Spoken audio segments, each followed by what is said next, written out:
বুবলি এখানে উত্তরটা দিত না, হ্যাঁ বাবু এইভাবে বলতো।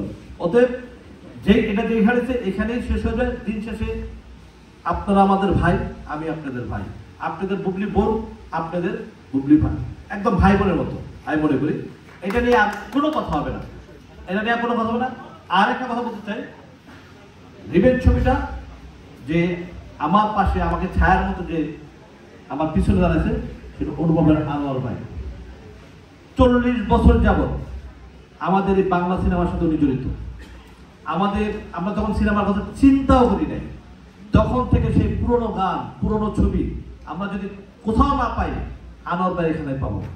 সবচেয়ে বড় কথা, বাংলাদেশের ডায়মন্ডের যে যেটা পেয়েছে, ইউটিউবে যেটা পেয়েছে, একমাত্র দুইটা, একটা সময় টেলিভিশন আর একটা আনোয়ার ভাই। আর বাংলাদেশে কারো নাই ডায়মন্ড, আছে আনোয়ার ভাই, আর কারো নাই। অতএব আনোয়ার ভাই অনেক বড় মনের মানুষ। এই ডিজিটাল আনোয়ার ভাই যদি আমাদের পিছনে হাত রাখে, আমাদের সমস্ত চলচ্চিত্র পিছনে যদি আনোয়ার ভাই হাত রাখে, তাহলে এই চলচ্চিত্র আরো অনেক দূরে চলে যাবে। আপনারা আনোয়ার ভাইকে কতটুকু ছিলেন? কি আনোয়ার ভাই একটু দিকে আসেন, আনোয়ার ভাই 40 বছর আগে তো আনোয়ার ভাই যদি গান কিনে, তো আনোয়ার ভাইয়ের বয়সটা কেমন ছিল, এখন বয়সটা কেমন, ঠিক আছে? হ্যাঁ, এই আনোয়ার ভাই আপনাদের সামনে সবাইকে পরিচয় করে দিলাম। আমার খুব ঘনিষ্ঠ বন্ধু এবং আমার খুব ঘনিষ্ঠ ভাই, ঠিক আছে? আমরা ইনশাল্লাহ, আনোয়ার ভাই আমাকে বলছে যে ইকবাল ভাই আমি বাংলা সিনেমার পাশে থাকতে চাই, এবং ইনশাল্লাহ উনি থাকবে।